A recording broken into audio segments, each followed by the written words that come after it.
సాక్ష్యము పుట్టుకొస్తుంది. ఆ శ్రమల్లో నుండే దేవుడు అద్భుతమైన కార్యము మన జీవితంలోని చేసి మనల్ని గొప్ప చేయటం కాదు, తన నామముని ఘనపరుచుకుంటాడు దేవుడు. ఎక్కడైతే నిజంగా, అందుకని అంటాను, నీ అవమానానికి ప్రతిగా రెట్టింపు ఘనత. ఎక్కడైతే నువ్వు అవమానపరచబడ్డావో, ఎక్కడో దూరంగా పోయి కాదు దేవుడు నేను ఘనపరుస్తాడు, అదే ప్రాంతంలో తిరిగి రెండంతుల ఘనతను దేవుడు నీకు కలుగు చేస్తాడు. దానికి ఉదాహరణ మన సుధాకర్ బ్రదర్ వారి కుటుంబమే. మరి వాక్య భాగంలోకి వెళదాము.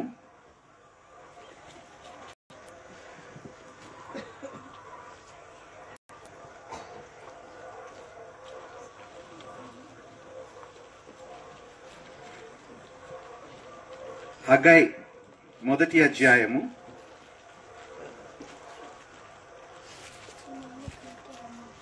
2వ వచనము నుండి ఆ మొత్తం అధ్యాయం కూడా చదువుకుందాము. దయచేసి తెలుగులో చదవాలని నేను ఆశపడుతున్నాను. సమయం ఇంకా రాలేదు, యెహోవా మందిరమును కట్టించుటకు సమయం ఇంకా రాలేదని ఈ జనులు చెప్పుచున్నారే. అందుకు యెహోవా వాక్కు ప్రత్యక్షమై ప్రవక్తయగు హగ్గై ద్వారా సెలవిచ్చినదేమనగా, ఈ మందిరము పాడయుండగా. హగ్గై 1వ అధ్యాయము 2వ వచనం అండి, 3వ వచనం చదువుతున్నాయి ఇప్పుడు. అందుకు యెహోవా వాక్కు ప్రత్యక్షమై ప్రవక్తయగు హగ్గై ద్వారా సెలవిచ్చినదేమనగా, ఈ మందిరము పాడయుండగా మీరు సారంభి వేసిన ఇళ్లలో నివసించుటకు ఇది సమయమా? కాబట్టి సైన్యములకు అధిపతి యెహోవా సెలవిచ్చినదేమనగా, మీ ప్రవర్తనను గూర్చి ఆలోచించుకునుడి. మీరు విస్తారముగా తినను, మీకు కొంచెమే పండెను. మీరు భోజనము చేయుచున్నను, ఆకలి తీరకయున్నది. పానము చేయుచును, దాహము తీరకయున్నది. బట్టలు కప్పుకొనుచున్నను, చలి ఆగుకున్నది. పనివారు కష్టము చేసి జీతము సంపాదించుకొనినను, జీతము చినిగిపోయిన సంచులో వేసినట్టుగా ఉన్నది. కాగా సైన్యములకు అధిపతి యెహోవా సెలవిచ్చినదేమనగా, మీ ప్రవర్తనను గూర్చి ఆలోచించుకునుడి. పర్వతములెక్కి మ్రాను తీసుకుని వచ్చి మీరు ఈ మందిరమును కట్టించిన యెడల దాని యందు నేను సంతోషించి నన్ను ఘనపరుచుకుందునని యెహోవా సెలవిచ్చుచున్నాడు. విస్తారముగా కావాలనని మీరు ఎదురు చూచితిరి, గాని కొంచెముగా పండెను. మీరు దానిని ఇంటికి తేగా నేను దానిని చెదరగొట్టి తిని ఎందుచేతనని యెహోవా అడుగుచున్నాడు. నా మందిరము పాడయుండగా మీరందరూ మీ ఇల్లు కట్టుకున్నట్టు త్వరపడుట చేతనే కదా. కాబట్టి మిమ్మల్ని బట్టి ఆకాశపు మంచు కురవకయున్నది, భూమి పండగయున్నది. నేను భూమికిని పర్వతములకును అనావృష్టి కలగజేసి ధాన్యము విషయంలోను, ద్రాక్షారసం విషయంలోను, తైలం విషయంలోను, భూమి ఫలించు సమస్త విషయములోను, మనుషుల విషయంలోను, పశువుల విషయంలోను, చేతి పనులన్నిటి విషయంలోను క్షామము పుట్టించి ఉన్నాను. షయల్తీయేలు కుమారుడైన జెరుబ్బాబేలు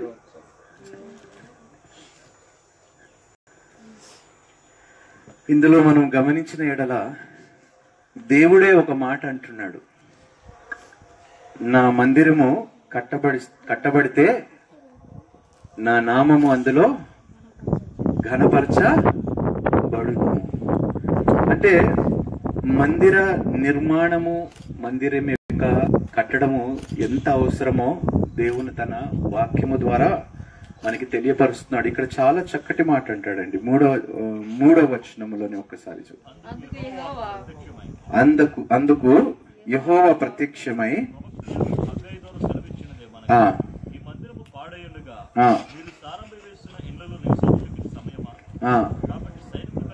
చూడండి, మనం కొన్నిసార్లు కొన్ని మందిరాలకు వెళ్తూ ఉంటే ఆ మందిరాల యొక్క పరిస్థితులు మనం చూస్తే అవి కూలిపోయే పరిస్థితుల్లో ఉంటాయి.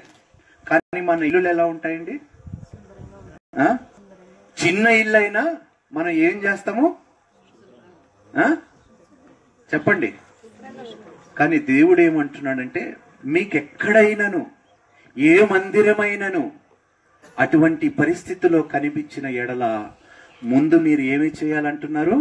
ఆ మందిరము యొక్క నిర్మాణములో మీరందరూ పనివారుగా మీరు కలిసి ఆ మందిరముని, ఈ మందిరం అనేది కాదండి, నా ఒక్క మందిరం గురించి నేను మాట్లాడటం లేదు, ఏ మందిరమైనా ఒకవేళ దేవుడు మీకు భారం ఇచ్చిన ఎడల ఎక్కడైనాను మీరు బహుశా పల్లెటూరులోని మీ సొంత ఊరిలోకి వెళ్ళి మీ గ్రామంలో వెళ్ళి ఏదైనా మందిరం ఉంటే అది పాడైపోయిన స్థితిలో ఉన్నప్పుడు మీరు ఏమి చేయాలంట? బాగు చేస్తే అప్పుడు దేవుడు ఏమంటున్నాడు? తన నామముని ఘనపరుచుకుంటానంటున్నాడు. అంటే మీ ద్వారా దేవుడు నామము ఘనపరచబడుతుంది. దేవునికి స్తోత్రము. ఎంత చక్కటి మాట. మీరు దేవుని మందిరము కట్టబడటం వలన దేవుడు ఏమంటున్నాడు? ఆ మందిరము ద్వారా నా నామము నేను ఘనపరుచుకుంటాను. చదవండి. కాబట్టి సైన్యములకు అధిపతియగు యెహోవా సెలవిచ్చినది మీ ప్రవర్తన గురించి ఆలోచించుకోండి. మీరు విస్తారముగా విత్తినారు, మీకు కొంచెమే పండెను. చూడండి, చాలా సార్లు మనం ఏం చేస్తామంటే అనవసరమైన విషయంలో మనం డబ్బు ఖర్చు పెట్టుకుంటాం. మొట్టమొదటిగా మనకి ఉద్యోగాలు వచ్చిన తర్వాత మన ఆశ ఏముంటది చెప్పండి? నిజంగా చెప్దాం, చెప్పండి. ఎవడైనాను నేను ముందుగా ఉద్యోగం వస్తే మందిరం కట్టించాలని ఎవడైనా ఆశ కలిగిన వాడు ఎవడైనా ఉన్నాడండి? దేవుడు ఏమంటున్నాడంటే, చదవండి ఇప్పుడు చదివిన వచనము, మీకు కొంచెమే పండెను. మీరు సంపాదించిన దాంట్లో, మీరు కొనుక్కున్న దాంట్లో ఎన్నడూ మీకు సంతోషము గాని, సుఖం గాని, ఆనందము గాని, తృప్తి గాని లేదు అంటున్నాడు. మీరు భోజనము చేయుచున్నను, ఆకలి తీరుకయున్నది, పానము చేయుచున్నను, దాహము తీరుకయున్నది, బట్టలు కప్పుకొనుచున్నను, చలి ఆగుకున్నది, పనివారు కష్టము చేసి జీతము సంపాదించుకున్నను, జీతము చినిగిపోయిన సంచిలో వేసినట్టుగా. ఏంటి, ఎంత సంపాదించుకున్నా కూడా జేబులో ఉండటం లేదే అని మనం అనుకుంటూ ఉంటాం కొన్నిసార్లు. ఎందుకు జరుగుతుందో తెలుసా?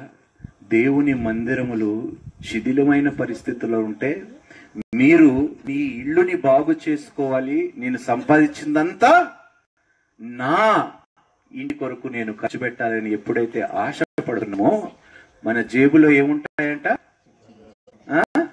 చిల్లులు ఉంటాయంట. డబ్బు పెట్టినా కూడా అవి మిగలవు అంటున్నాడు. మీ ప్రవర్తన గురించి ఆలోచించుకుని పర్వతములకి మ్రాను తీసుకుని వచ్చి మీరు ఈ మందిరమును కట్టించిన దాని యందు నేను సంతోషించి గణపతుకునని యెహోవా దేవునికి స్తోత్రం. హల్లెలూయా. చదవండి. విస్తారముగా కావాలని మీరు ఎదురు చూచితిరి గాని కొంచెముగా పండెను. మీరు దానిని ఇంటికి తెగ నేను దానిని చెదరగొట్టితిని. ఎందుచేతనని యెహోవా అడుగుచున్నాడు. నా మందిరము పాడయుండగా మీరందరూ మీ ఇల్లు కట్టుకున్నటకు త్వరపడుట చేతనే కదా. కాబట్టి మిమ్మల్ని బట్టి ఆకాశపు మంచు కురువకయున్నది, భూమి పండకయున్నది. అందుకని నేను ఎప్పుడు ఏమంటానంటే, యవనస్తులకి ఎవరైతే ఉద్యోగం చేయాలని ఆశపడుతున్నారో, ఉద్యోగం కోసం తప్పిస్తున్నారో, మీ ఉద్దేశం ఏమిటి అని దేవుడు అడుగుతున్నాడు. మీరు ఉద్యోగం దేని కొరకు మీరు ఉద్యోగం సంపాదించుకోవాలనుకుంటున్నారు?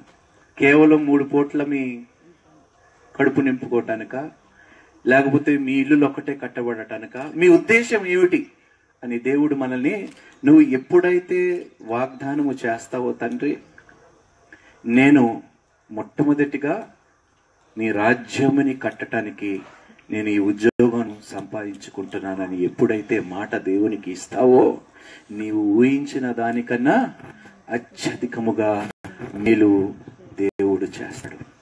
సేవ ఎందుకు ఆగిపోతుంది చెప్పాలి? సేవ ఎందుకు ఆగిపోతుంది? ఎవరైనా చెప్పాలి, చెప్పాలి. సహకారము లేక. ఉద్యోగం లేనంత వరకు సంఘములో కనిపిస్తారు. ఉద్యోగం వచ్చిన తర్వాత సంఘ కాపరిని మర్చిపోతారు, ప్రార్థనలు చేసేవాడిని మర్చిపోతారు. మీ జీవితంలో మీరు బిజీ అయిపోయి, సార్ టైం దొరకటం లేదు సార్. ఎప్పుడు అటువంటి పరిస్థితిలో మాత్రము మీరు ఉండకండి అని దేవుడు మనకి వాక్యం ద్వారా సెలవిస్తున్నాడు. దేవుని సన్నిధిలో 1 దినము గడుపుట 1000 దినముల కన్నా శ్రేష్టమైనది. మీ సహాయం ద్వారా మందిరము కట్టబడి ఆ మందిరములో 1 దినము ఒక వ్యక్తి నివసిస్తే అంట 1000 దినముల కన్నా శ్రేష్టమైనది. ఎందుకంటే అందులో పొందుకున్నది జీవిత కాలమంతా ఆయనలోని ఉండిపోతుంది. అది మంచి విత్తనమై మంచి వృక్షమై ఆయన జీవితంలో మంచి ఫలములు ఇస్తుంది. కాబట్టి దేవుని సన్నిధిలో ఏదైనా విత్తబడితే అది మంచి ఫలములే మనకి తిరిగి అనుగ్రహిస్తుంది. చదువుదాం. నేను భూమికి పర్వములకును అనావృష్టి కలుగజేసి ధాన్యము విషయములోను ద్రాక్షారసము విషయములోను తైలము విషయములోను భూమి సమస్త విషయములోను మనుషుల విషయములోను పశువుల విషయములోను చేతి పనులన్నిటి విషయంలో. ఇప్పుడు 2వ అధ్యాయం కొద్దాం. మొదటి వచనం కాదు, 5వ వచనం నుండి చదువు. మీరు ఐగుప్తు దేశములో నుండి వచ్చినప్పుడు నేను మీతో చేసిన నిబంధన జ్ఞాపకము చేసుకుని నా ఆత్మను మీ మధ్య ఉన్నది గనుక భయపడకుడి. మరియు సైన్యములకు అధిపతియగు యెహోవా సెలవిచ్చినదేమనగా ఇక కొంతకాలము ఇంకొక మారు ఆకాశమును భూమిని సముద్రమును నేలను నేను కంపింపచేస్తున్నాను. నేను అన్ని జనులందరినీ కదిలింపుగా అన్ని జనులందరి యొక్క ఇష్ట వస్తువులు తేబడును. దేవునికి నేను ఈ మందిరమును మహిమతో నింపుదును. ఇదే సైన్యములకు అధిపతియగు యెహోవా వాక్కు. నేను ఈ మందిరమును దేనితో నింపేదని అంటున్నాడు? మహిమతో. నాకు ఈ కొద్ది మాటలతో నేను ముగిస్తున్నాను. నేను ఈ ప్రాంతానికి వచ్చినప్పుడు నేను అప్పటికి సినిమాలు మానేశాను. సినిమాలు మానేసి నేను ఏవైతే సినిమాలు చేయవలసి ఉన్నదో అది నేను చేయలేదు. కాబట్టి నేను తిరిగి తీసుకున్న అడ్వాన్స్ ప్రొడ్యూసర్స్ కి రిటర్న్ చేయవలసి వచ్చింది. అప్పుడు నా ఖాతా 0, నా బ్యాంకు ఖాతా 0. నేను సుధాకర్ బ్రదర్ దగ్గరకు వచ్చినప్పుడు కూడా నా దగ్గర ఏమీ లేదు. కానీ దేవుడు నాకేమన్నాడంటే, ఎవ్వరు దున్నని ప్రాంతంలో నీ చేత నేను దున్నిపిస్తాను, నా ప్రాంతానికి వెళ్ళు, నేనే కార్యం చేయిస్తానని దేవుడు నాకు మాట ఇచ్చాడు. ఇది చాలా ఎండిపోయిన ప్రాంతం అండి. సువార్త విషయంలో కూడా పాస్టర్లకు తెలుసు ఎంత కష్టపడుతున్నారో, ఎన్ని సంవత్సరాలు ఎన్ని ఏళ్ల నుంచి కష్టపడుతున్నా కూడా మనుషుల్లో పెద్దగా మరి ఇలాంటి ఒక ప్రాంతంలో దేవుడు నన్ను పంపించాడు. స్థలం కావాలి, పెద్ద విజన్ ఇచ్చాడు దేవుడు. నా మందిరం ప్లాన్ నేను నెక్స్ట్ టైం మన సంఘంకి వచ్చినప్పుడు ఒక ఆదివారం నాడు డిస్ప్లే ఒకటి ప్రింట్అవుట్ నేను మీకు పెద్దగా చేసి చూపిస్తాను. దాదాపు 5 నుంచి 6 కోట్లు అవుతుంది. రూపాయి లేదు. అందరు ఏమనుకుంటున్నారు, నా దగ్గర చాలా డబ్బు ఉందేమో అనుకుంటున్నారు. నా దగ్గర కారు లేదు, సొంత బండి లేదు, ఏమీ లేదు. ఈరోజు మాస్టర్ గారు మీ సంఘంలో కూడా అయిపోయాను ఆ రోజు. కానీ ఈరోజు దేవుడు నాకు 3 వాహనాలు దేవుడు ఇచ్చాడు, 1 రూపాయి ఖర్చు పెట్టకుండా. మన ఇప్పుడు టాటా వెంచర్ ఒక బండి వచ్చింది కదా, ఇక్కడే ఉంది. అది ఒక దైవజనుడు మనకి సంఘానికి వాడుకోవటానికి గిఫ్ట్ గా ఇచ్చిండు. ఇప్పుడు స్కార్పియోలోని నేను తిరుగుతున్నాను. ఆ స్కార్పియో ఒక అమ్మగారు, మన ఆఫీస్ ఎవరైతే ఇచ్చారో ఆ అమ్మగారు నాకు వాడుకోవటానికి స్కార్పియో ఇచ్చారు. నేను ఎవరి దగ్గర ఎక్కడ చెయ్యి చాచలేదు. దేవా, నా దగ్గర అయితే పైసలు లేవు, నేను బ్యాంకులో అప్పు తీసుకొని మాత్రం నేను బండి కొనుక్కోను. ఎందుకంటే ఏమైతుందంటే సంఘం దగ్గర వచ్చిన డబ్బులు నేను ఇంట్రెస్ట్ కట్టడానికి పోతాయి. అది నీ దౌర్జన్యం కాబట్టి, అది తప్పు. కాబట్టి దేవుని సొమ్ముని నేను ఈఎంఐలు కట్టుకోవటానికి నేను వాడుకోనని చెప్పి నా దగ్గర ఉన్న పాత బండి ఏదో 60,000 ఈఎంఐ కట్టేటోని. సంఘం స్థాపించబడక ముందు నేను అమ్మేశాను. ఏ ఈఎంఐలు లేవు నాకు. బ్యాంకులో 1 రుణం చెల్లించవలసిన అవసరత ఈ రోజు నాకు లేదు. I'm free from all debt, దేవుని కృపను బట్టి. మరి ఆ విధముగా నేను ప్రారంభించాలి, సేవ ప్రారంభించాలి అని ఆశపడినప్పుడు నాకు అమెరికాలోనే ఒక బ్రదర్ ఉన్నాడు, జాన్ అన్న గాని, మరి మాలోజీ కుటుంబం వారు నన్ను అక్కడ పిలిపించి అనేక ప్రాంతాల్లోని మీటింగ్స్ ఆర్గనైజ్ చేశారు. మరి ఆ కుటుంబీకులకు సంబంధించిన వారు ఇక్కడే ఉన్నారు మా మధ్యలో. అమ్మగారు, ఎంతో రుణపడి ఉన్నాను మీ కుటుంబానికి నేను. మరి అక్కడ అమెరికాలోని నేను వెళ్ళిన తర్వాత నేను అక్కడి నుండి ఫోన్ చేశాను సుధాకర్కి. సుధా, దేవునికి స్తోత్రం, మనకి స్థలానికి కావాల్సిన డబ్బులు దేవుడు మనకు అనుగ్రహించేశాడు. వచ్చారు. దాదాపు నాకు తెలిసి ఒక $45,000 వచ్చాయి నాకు. ఆ డబ్బులు అక్కడ నుండి మార్చుకొని ఇండియాకు వచ్చి మరి అక్కడ ఒక దైవజనుడికి ఇచ్చేసిన తర్వాత వాళ్ళు ఇండియాలో మనకి చెక్కులు ఇస్తారు. తీసుకొని వెంటనే మేము ఏం చేస్తామంటే స్థలం కోసం ఇంకా వెతకటం ప్రారంభించాం. రూపాయి లేదండి. ఎంత ఇచ్చాడు? $45,000 అంటే అప్పుడు దాదాపు 67 రూపాయలు ఉంది డాలర్. ఒక్కసారి మీరే లెక్క చూసుకోండి ఎంత ఉంటుందండి? దాదాపు 6 4 24, దాదాపు ఒక 30 లక్షల దాకా దేవుడు నాకు ఇచ్చాడు. వచ్చాను, స్థలము కొన్నాను. స్థలం కొన్న తర్వాత ఐ థింక్ ఒక 6 months తర్వాత అనుకుంటాను కదా పెద్దవాళ్ళు మనకి, ఒక 6 నెలల తర్వాత, గుర్తుందామమ్మా? నేను ఎప్పుడు వారిని కలవలేదు నా జీవితంలో. వారి ముఖము కూడా నేను చూడలేదు. వారు ఎవరో నాకు తెలియదు. ఫోన్లో పలానా చోటుకు మీరు రండి, మీ యొక్క సేవ గురించి నేను విన్నాను, అమెరికాలోని మీరు వెళ్ళినప్పుడు మాకు తెలిసిన ఒక కుటుంబం మీ యొక్క సాక్ష్యం విన్నారు, మీ సేవకి మేము సహాయం చేయాలని మేము ఆశిస్తున్నాము. అప్పుడు నేనేం చేస్తానంటే మమ్మీని నేను తీసుకొని సికింద్రాబాద్ లో వాళ్ళ ఇంటికి వెళ్ళాను. వెళ్తే ఎందుకంటే స్థలం ఉంది, వట్టి స్థలం ఏం చేసుకోవాలి, గోడ కట్టాలి, గేట్లు పెట్టాలి, అనేక ప్రోగ్రామ్స్ చేయాలి మేము. అప్పుడు ఆమె ఇంటికి వెళ్ళి ప్రార్థన చేసిన తర్వాత ఒక సంచి తీసుకొని వచ్చింది. అప్పుడు డిమానిటైజేషన్ లేదు, ఇంకా కాలే. అప్పుడు సంచి తీసుకొని, బ్రదర్ ఇది ఒక చిన్న కానుక అని చెప్పి ఆమె ఇచ్చేసి మేము వచ్చేసాం ఇంటికి. కానుక ఎంతో నేను చూడలేదు. ఇంటికి వచ్చి నేను ఆ సంచి ఇప్పితే 10 లక్షల రూపాయలు. ఎలా ఏడ్చానంటే నేను, దేవా ఇది నిజంగా నీ కార్యమైన ప్రభు, నేను ₹1 నాకు స్తోమత లేదు, ఏంటి దేవా 10 లక్షలు అని ఆశ్చర్యపోయి నాకు ఇప్పుడు గూస్ బంప్స్. మళ్ళీ కొంతకాలం అయిన తర్వాత 10 లక్షలు నేను గోడ కట్టలేనండి, దాదాపు 27 లక్షలు అయింది ఓన్లీ గోడకి. మళ్ళీ కొంతకాలము తర్వాత ఆవిడే ఫోన్ చేసింది, నేను ఒక భూమి అమ్మాను, 10వ భాగము నీకు ఇవ్వాలని నేను ఆశపడుతున్నానని చెప్పింది. వెళ్ళాను, మళ్ళీ చిన్న సంచి కన్నా ఇప్పుడు పెద్ద సంచి వచ్చింది. అంటే మీకు ఆల్రెడీ అర్థమైపోయి ఉంటది, సంచులే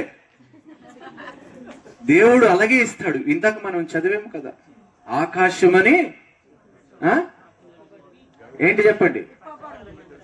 అందుకనే అంటానండి, చిన్న చిన్న వాటి గురించి మీరు ఇబ్బంది పడుతూ బాధపడుతూ దేవుణ్ణి దూషిస్తూ అవమానిస్తూ మిమ్మల్ని మీరు తక్కువ అంచనా వేసుకుంటూ వద్దండి. నమ్మటము నీ వశమైతే నమ్మువానికి సమస్తము సాధ్యము. ఇది నా సాక్ష్యం చెప్తున్నాను, సమస్తము సాధ్యం. పెద్ద సంచి వచ్చింది, అమ్మా సంతోషించాను. ఇంటికి వెళ్ళాను. ఇంటికి వెళ్ళిన తర్వాత 25 లక్షల రూపాయలు. నేను ఇంకా తట్టుకోలేకపోయాను. దేవా ఏంటి దేవా, వెంటనే ఫోన్ చేసి ప్రభాకర్ అన్న ఇక్కడ ఉన్నాడు, ప్రభు అన్న ఎంపీటీసీ అన్న, మొత్తం ఒక టీంని పెట్టిపిచ్చి ఆ డబ్బులు ఏదైతే వచ్చాయో గోడకి దాదాపు 27 లక్షలైంది. ఈ ముందు ఏదైతే సెక్యూరిటీ రూమ్స్ ఈ గేట్స్ అన్ని చూస్తుందని దానికి ఒక 6 లక్షలు. అలా వచ్చిన డబ్బులు వచ్చిన కాడికి మేము చేసి, ఈ గోడ నేను కట్టుకోలేదనుకోండి రేపు నాకు బోల్డ్ అనే సమస్యలు ఈ ఊర్లో. సో అడిగాను, తండ్రి డబ్బులు వచ్చాయంటే ఫస్ట్ ఏం చేయాలంటే నెహెమియా ఏవైతే ప్రారంభించాడో గోడలైతే ప్రారంభించాడు, నువ్వు కూడా అటు విధంగా కట్టు, రేపు ఏ సమస్య నీకు రాకుండా క్షేమముగా ఉంటది. గోడలు గేట్లు ఉన్న తర్వాత ఎవడు లోపలికి ధైర్యం చేయడు రావటానికి. మరి అట్టు విధముగా నేను అందుకనే అంటాను, దేవా నాకు 500 మంది వద్దు, 1000 మంది వద్దు, 2000 మంది వద్దు, ఒక్క కోటీశ్వరుని చూపి చాలు దేవా, నీ మందిరం కట్టించేవాడిని ఒక్కడిని చూపి చాలు దేవా అని నేను ప్రార్థన చేస్తున్నాను. ఒక్కరు వాగ్దానం ఇచ్చారు, ఒక కుటుంబం మాకు వాగ్దానం ఇచ్చారు, దాదాపు 2-2.5 కోట్లైనా ఇస్తానని మాట ఇచ్చారు. ఇంత సప్పగా సప్పట్లు కొడుతున్నారు. లక్ష్మీ సిస్టర్ ఎక్కడ? అందుకనే 2 లక్షలు 3 లక్షల గురించి భయపడకు. దేవునికి అసాధ్యం అంటూ దేవుడు ప్రేమించాడు అనుకోండి అమ్మా, తల క్రిందలు చేస్తాడు నీకు సహాయం చేయడానికి. అంత గొప్ప దేవుడు. అందుకని ఏ క్షణములో కూడా బలహీన పడకండి, విశ్వాసము కోల్పోకండి.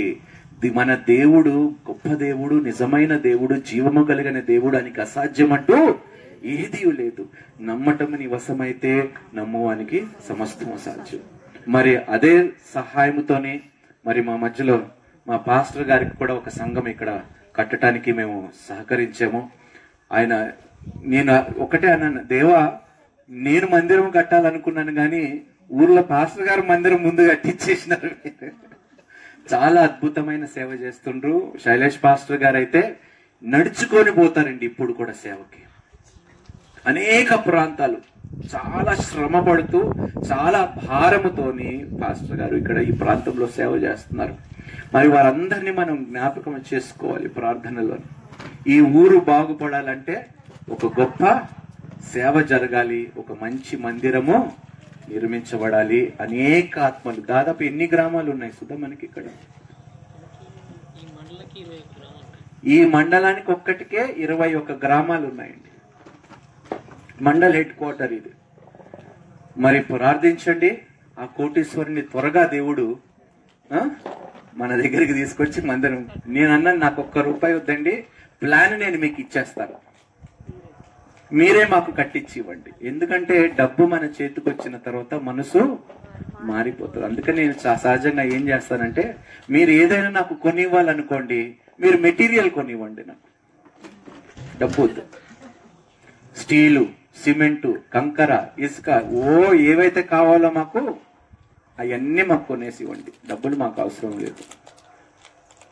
సో ప్రార్థన చేయండి, దేవుడు సమస్తము సమకూర్చాలి. త్వరలోనే మరి ఒక దైవజనుడు ఇక్కడికి వచ్చి ప్రార్థన చేసినప్పుడు 2020 లోపు ఇక్కడ మందిరము నిర్మాణము పూర్తి అవుతుందని మాట ఇచ్చాడు, మరి వాగ్దానం ఇచ్చాడు. మరి అది త్వరలోనే జరుగుతుంది. ఎందుకంటే మార్చిలో బహుశా వాళ్ళు వస్తున్నారు. ఒకవేళ దేవుడు వారిని ప్రేరేపిస్తే మొత్తం అమౌంట్ వాళ్ళే ఇచ్చేస్తే దేవునికి స్తోత్రం. సో ఇంత గొప్ప అద్భుతమైన ఆశ్చర్యకరమైన దేవుడు మనకి తోడై ఉన్నాడు. అందుకనే ₹1000 కోసం, ₹10,000 కోసం, ₹20,000 జీతాల కోసము మీ జీవితాలని పాడు చేసుకోకండి. ముందు నీతిని, రాజ్యముని వెతకండి, అప్పుడు సమస్తము. నేను ఈ రోజు కావాలంటే కోట్లు సంపాదించుకోవచ్చు, వాస్తవంగా చెప్తున్నా. ఈ రోజు కూడా నాకు సినిమా అవకాశాలు వస్తాయి. మెయిన్ హీరోగా కాకపోయినా ప్యారలల్ హీరోగా వచ్చినా కూడా 40 నుండి 50 లక్షలు నాకు వస్తాయి. ఒక్క సినిమా చేస్తే సంవత్సరం అంతా నేను కాలు మీద కాలేసుకొని ఏ పని చేయకుండా సోంబేర్లాగా నేను బ్రతికే అవకాశం నాకున్నది. కానీ నేను అంతకన్నా గొప్ప పని నేను దేవుడి ద్వారా ఎంచుకున్నాను కాబట్టి దేవుడే నాకు సహాయం చేస్తాడు. ఈ రోజు నా ఇల్లు నడుస్తుందంటే నా దగ్గర ఉద్యోగం లేదు,